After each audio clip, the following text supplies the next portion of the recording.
Alt news के सह संस्थापक मोहम्मद जुबैर की गिरफ्तारी पर जर्मनी ने क्या कहा, जिसकी चर्चा हो रही है। मोहम्मद जुबैर की गिरफ्तारी पर जर्मनी ने भारत पर क्यों साधा निशाना। पैगंबर मोहम्मद पर नुपुर शर्मा की टिप्पणी के बाद दुनिया के कई देश भारत से सवाल करने लगे थे। बीजेपी ने नुपुर शर्मा और नवीन जिंदल को पार्टी से बाहर निकाल दिया था। नुपुर शर्मा के बयान के बाद शुरू हुआ बवाल अभी तक शांत नहीं है, लेकिन इसी बीच फैक्ट चेकर मोहम्मद जुबैर को एक पुराने मामले का हवाला देकर दिल्ली पुलिस ने गिरफ्तार कर लिया था।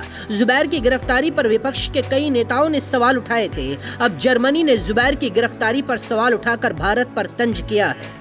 जर्मनी के विदेश मंत्रालय के प्रवक्ता से जब एक प्रेस कॉन्फ्रेंस में मोहम्मद जुबैर की गिरफ्तारी पर सवाल किया गया तो उन्होंने कहा, हमें भारत में हुई उस गिरफ्तारी के बारे में जानकारी है।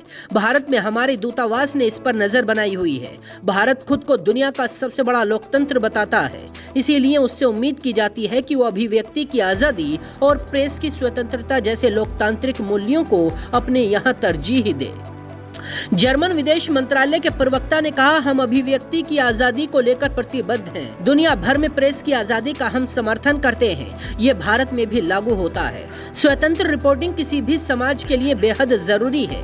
पत्रकारिता पर पाबंदी एक चिंता का विषय है। पत्रकारों को बोलने और लिखने के लिए जेल में नहीं डाला जा सकता है। जब पत्रकार ने जर्मनी के विदेश मंत्रालय के प्रवक्ता से सवाल किया कि इस पर बोलने में जर्मनी हिचकता क्यों है, तब उन्होंने जवाब दिया, मैं ये नहीं कहूंगा कि आलोचना नहीं की गई। हमने अभिव्यक्ति की आजादी और प्रेस की स्वतंत्रता के महत्व के सिद्धांतों पर बात की है। यानी जर्मनी ने साफ तौर पर पत्रकार जुबैर की गिरफ्तारी पर सवाल उठाए हैं। हालांकि जुबैर की गिरफ्तारी 2018 के ट्विटर पोस्ट को लेकर की गई और इसके बाद दिल्ली पुलिस ने जुबैर पर साजिश रचने, सबूत मिटाने और विदेशी चंदा लेने की भी धाराएं जोड़ दी।